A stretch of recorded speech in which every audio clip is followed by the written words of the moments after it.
কাবিন শেষ করে বউ নিয়ে বাসায় ফিরতে প্রায় রাত 10টা বেজে গেল।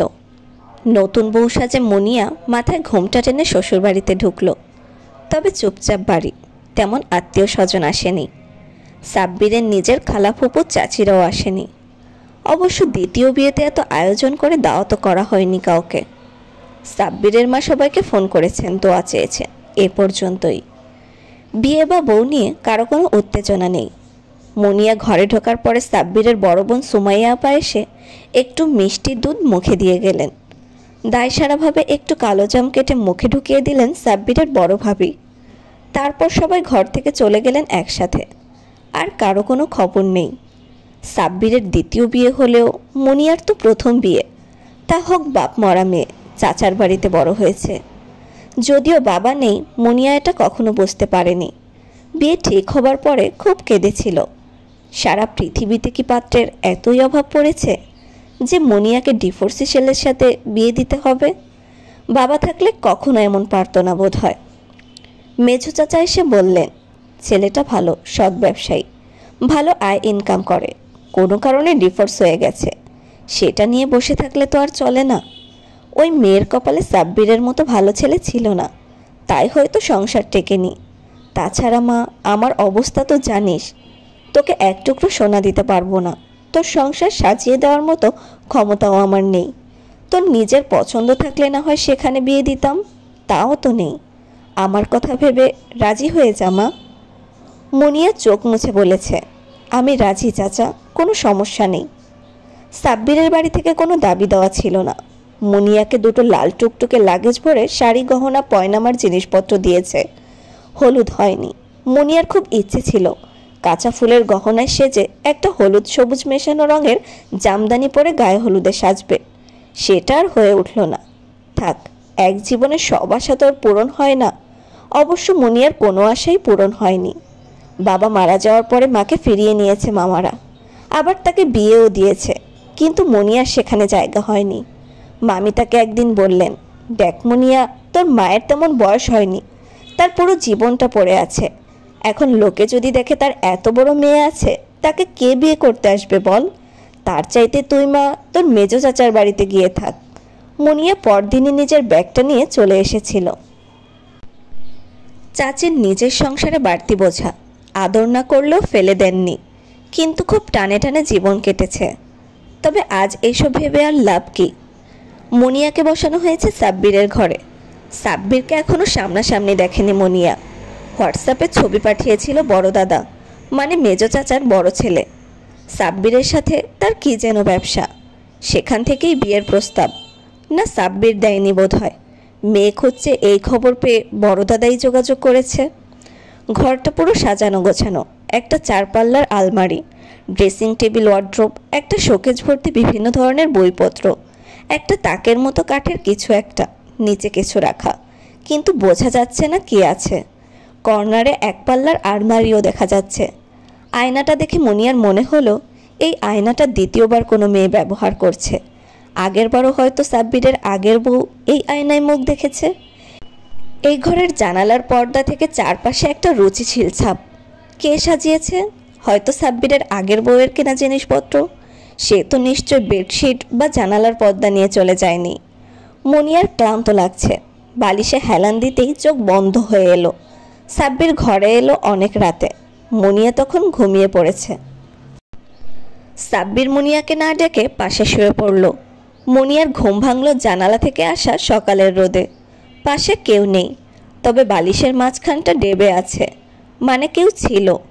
নয়তো ভেবে নিত সাব্বির নামের ভদ্রলোক কাল ঘরে আসেননি। আশ্চর্য বিষয়, গতকাল বিয়ে হয়েছে, ভদ্রলোককে এখনও ভালো করে দেখেনি মুনিয়া। বিছানায় বসতে বসতে সাব্বির টাওয়াল পরে বের হলো ওয়াশরুম থেকে। মুনিয়া চোখ নামিয়ে নিল। এভাবে কোনো অপরিচিত ছেলেকে দেখেনি কখনো। ঘুম ভাঙলো তোমার? রাতে দেখলাম গভীর ঘুমে, তাই আর ডাকিনি। মুনিয়া ঘাড় নাড়ল। ওয়াশরুমে গরম পানি রাখা আছে, গোসল করে নিতে পারো। আমি এখন বের হয়ে যাব, ফিরতে ফিরতে রাত হবে। মুনিয়া আবারও ঘাড় নেড়ে সায় দিল। এভাবেই মুনিয়ার সংসার শুরু হলো। খুবই অদ্ভুত বিষয়, সাব্বির সকালে মুনিয়া উঠতে উঠতে চলে যায় আর ফেরে মাঝরাতে। মুনিয়া বসে থাকতে থাকতে ডাইনিংয়েই ঝিমিয়ে যায়। সাব্বিরের কলিং বেলে সে ধরফর করে উঠে বসে। কয়েকদিন এভাবে যাওয়ার পরে সাব্বির একদিন বলল, শোনো, তোমার এত রাত অবধি বসে থাকার দরকার নেই। আমি আগেও এমন রাত করেই ফিরেছি, কেউ অপেক্ষা করে থাকেনি, নিজেই নিয়ে খেয়ে নিতাম। মুনিয়া নিচু স্বরে বলল, এখন তো আমি আছি। সাব্বির হো হো করে হেসে উঠল। এই কথায় হাসির কি হলো মুনিয়া বুঝতে পারল না। সাব্বিরের সাথে মুনিয়ার শারীরিক ঘনিষ্ঠতা হয়েছে। সাব্বির তাকে উথাল পাথাল ভালোবাসায় ভাসিয়েছে। এই সম্পর্ক, পুরুষালী গন্ধ, সিগারেটে পোড়া ঠোঁটের টকটক চুমুর ছোঁয়া মুনিয়াকে মাতাল করেছে। খারাপ লাগেনি। তবে সাব্বিরের বোধহয় মানসিক টান কম। বিশেষ মুহূর্তের পরে সাব্বির ঘুমিয়ে যায়। মুনিয়ার তখনও আরও কিছু ইচ্ছে করে। তখন ইচ্ছে করে ভালোবেসে কোমল স্পর্শ, কেউ তাকে জড়িয়ে থাকুক। তীব্র কামনা নিয়ে উত্তাল চুমু খাওয়ার পরে কেউ কপাল ছুঁয়ে উষ্ণ চুমু খেয়ে নিক। আলাদা বালিশে এক হাত নয়, যেন এক পৃথিবী দূরত্বে সাব্বির ঘুমিয়ে থাকে। মুনিয়া প্রতিবারই দীর্ঘশ্বাস ফেলে। সাব্বিরের জামা কাপড়, জিনিসপত্র মুনিয়ার নড়াচড়া করতে ভালো লাগে। এ বাড়িতে মানুষের অভাব নেই। মুনিয়ার তাই কাজকর্ম থাকে না বললেই চলে। দ্বিতীয় বর্ষের অনার্স পরীক্ষা সামনে, কিছু পড়াশোনাও করে। তবে পরীক্ষা দিতে পারবে কিনা এখনও নিশ্চিত না। কারণ বইপত্র দেখে সাব্বিরের ভাবি নাক সিটকিয়ে বলেছে, সাব্বিরের খালি বিদ্বান বউ জটে। আগের বউ তো চাকরি পেয়েই ডানা গজিয়েছিল, এবারে আবার নতুন করে শুরু হলো। মুনিয়ার প্রচণ্ড কষ্ট লাগলেও ও কোনো উত্তর দেয়নি। সাব্বিরকে বলার মতো সম্পর্ক তৈরি হয়নি এখনও। তবে মুনিয়া অনেক কষ্ট করে এতদূর পড়াশোনা চালিয়েছে। এসএসসি পরীক্ষার পর থেকেই বিয়ের জন্য পাত্র খোঁজা চলছিল। তবে খালি মেয়েকে নিয়ে আজকাল কোনো পাত্র ঠকতে চায় না, তাই এতদিন দেরি হলো। মুনিয়া একটু একটু করে পড়া চালিয়ে এতদূর এগিয়েছে। কে জানে সাব্বির পড়তে দেয় কিনা। না দিলে মুনিয়া জোরও করতে পারবে না, কারণ চাচার সামর্থ্য নেই ওকে আবার টানার। আহা, মুনিয়া ছেলে হলে কিছু একটা নিশ্চয় করে ফেলতো, আর বিয়ের কথাও উঠত না। সাব্বিরের জীবনযাপনে বেশ কিছু পরিবর্তন এসেছে। আগের বউ ইউনিভার্সিটির হলে থাকতো, তার সাথে সংসার করা হয়নি। ফোন আলাপে প্রেম, সেখান থেকে বিয়ে অবধি গড়িয়েছিল, কিন্তু শেষ পর্যন্ত বিয়েটা টিকলো না। তাই এবারে ওর টান তৈরি হয় না। শারীরিক টান তো প্রাকৃতিক চাহিদা। তবে নিয়মিত সব জামাকাপড় গোছানো পায়, বাসায় ফিরে খাবার গরম করতে হয় না, প্লেটে ভাত বেড়ে দেওয়ার লোক আছে এখন। এসব ছোট ছোট বিষয়গুলোতেও সাব্বিরের ঘরে ফিরতে ইচ্ছে করে। মুনিয়াকে আদর করতে ভালো লাগে। মেয়েটা নিম্ন মধ্যবিত্ত ঘরের এতিম মেয়ে, তাই হয়তো সাব্বিরের সাথে কখনো তর্ক করতে চায় না, বেশি কথাও বলে না। সাব্বির প্রয়োজনীয় কিছু বললে ঘাড় নেড়ে সায় দেয়। একদিন ফিরতে বেশ রাত হয়ে গিয়েছিল। খেতে বসার পরে মুনিয়া আসতে বলল, আমার অনার্স পরীক্ষার ডেট দিয়েছে, এই মাসের 14 তারিখে শুরু হবে। সাব্বির বলল, আচ্ছা। আলীনগর কলেজে সিট পড়েছে, চাচার বাসা থেকে কাছে হবে। আমি কি পরীক্ষা দিব? কেন দেবে না? পড়াশোনা করেছে তো দেখলাম। তাহলে 2-1 দিনের ভেতর যেতে হবে, অ্যাডমিট তুলতে হবে। আচ্ছা যেও। কবে যাবে বলো, সোরাবকে পাঠাবো, দিয়ে আসবে। মুনিয়ার ইচ্ছে হলো বলতে, আপনি যাবেন না, কিন্তু বলতে সাহস পেল না। জামাই গেলে তার বাড়তি যত্ন আছে, মেজো চাচার উপর চাপ পড়বে। তারপর ওখানে মুনিয়া থাকতো পেছনের বারান্দায়, খাবার রুমের পাশে ছোট্ট একটা ঘরে। একটা চৌকি আর একটা পড়ার টেবিল ছিল। এই বিশাল বাড়ি, এত সুন্দর রুম, এত আসবাবপত্র, এসবে থাকা সাব্বিরকে ওখানে গিয়ে থাকতে বলতে লজ্জা লাগছে। মুনিয়া চলে গেল 2 দিন পরে। মুনিয়া যেদিন চলে গেল, সাব্বির একটু তাড়াতাড়ি ফিরেছিল। সবাই জেগেই ছিল, কিন্তু তবুও বাসাটা কেমন ফাঁকা ফাঁকা লাগলো। একটা দিক বোধহয় অন্ধকার হয়ে আছে, কিন্তু না তো, সব জায়গায় বাতি জ্বলছে। তাহলে এত নিলিবিলি কেন লাগছে? খেতে বসে সাব্বির অনুভব করলো আজ খেতে ভালো লাগছে না। সবই ঠিক মতো আছে, কিন্তু কোনো খাবারই বোধহয় আজ রান্না ভালো হয়নি। অল্প খেয়ে উঠে পড়ল।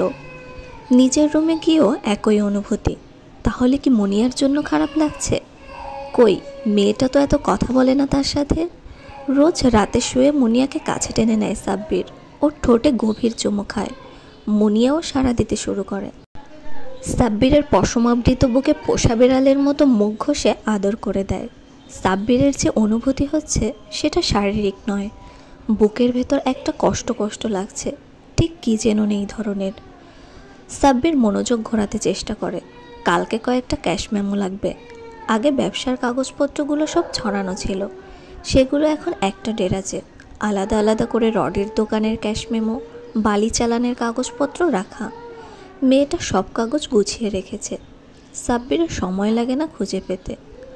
পরের ডেরাজ টেনে দেখে এক পাশে শার্টগুলো রাখা, আরেক পাশে জিন্স, উপরের ছোট ডেরাজে সব মোজা আন্ডারওয়্যার গোছানো, টাওয়াল দুটোও ধুয়ে রাখা। মোবাইল, হেডফোন, ঘড়ি, ব্রেসলেটগুলো রাখার জায়গাটা একদম পরিপাটি, খুব যত্ন করে সাজিয়ে রাখা। সাব্বির চারপাশে তাকায়। পড়ার টেবিলটা ফাঁকা, মুনিয়ার বইপত্র নেই এখানে।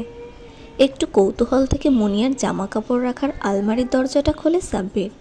একটা মুনিয়া মুনিয়া সুবাস এখানে। কিছু না সরিয়ে প্রাণ ভরে সুবাস নেয় সাব্বির। মুনিয়াকে কখনো ফোন করা হয় না, ওর চাচার বাসায়ও বিয়ের পরে কখনো যাওয়া হয়নি। সৌরভ পৌঁছে দিয়ে এসেছে আজ। সাব্বির চোখ বন্ধ করে একটা নিঃশ্বাস নিল, তারপর সিদ্ধান্ত নিয়ে বাইক নিয়ে বের হয়ে পড়ল। রাত 12টার বেশ কিছু সময় পরে মুনিয়ার চাচার বাসায় গিয়ে কড়া নাড়ল। মুনিয়া জেগেই ছিল। বাইকের হর্নটা ভীষণ পরিচিত হলেও মনে হলো এটা মনের ভুল, এত রাতে কি আর সাব্বির আসবে? কিন্তু অবাক হয়ে দেখল সাব্বির এসেছে। এত রাতে জামাই এসেছে দেখে সবাই ব্যস্ত হয়ে পড়ল। সাব্বির লজ্জিত ভঙ্গিতে বলল, আসলে আমি এত ব্যস্ত থাকি, দিনে একদম সময় পাই না। সাব্বিরের ব্যস্ততা মিথ্যে নয়, সবাই জানে। মাঝরাতে কিছু না করলেও আনুষ্ঠানিক আলাপ আর জামাই আদরের পরে সাব্বির মুনিয়াকে কাছে পেল যখন, তখন রাত 1:30 বাজে। আজও মুনিয়া তেমন কোনো কথা বলেনি। মুনিয়ার রুমের চারপাশটা দেখে নিয়ে যেন সাব্বির মুনিয়ার বুকের ভেতরটাও এক ঝটকায় দেখে নিল। কোনো কথা না বলে আজ মুনিয়াকে বুকে টেনে নিল সাব্বির। আজ কোনো প্রাকৃতিক চাহিদার জন্য নয়, মুনিয়ার কপালে উষ্ণ চুমুখে এক হাতে ওকে জড়িয়ে রাখল। মুনিয়াও আজ দ্বিধা কাটিয়ে এক হাতে সাব্বিরকে আঁকড়ে ধরল। দুজন চোখ বন্ধ করল একটা নিশ্চিন্ত নির্ভরতায়। আজ ওদের এক হাত এক পৃথিবী দূরত্ব সরে গিয়েছে নিশ্চিত।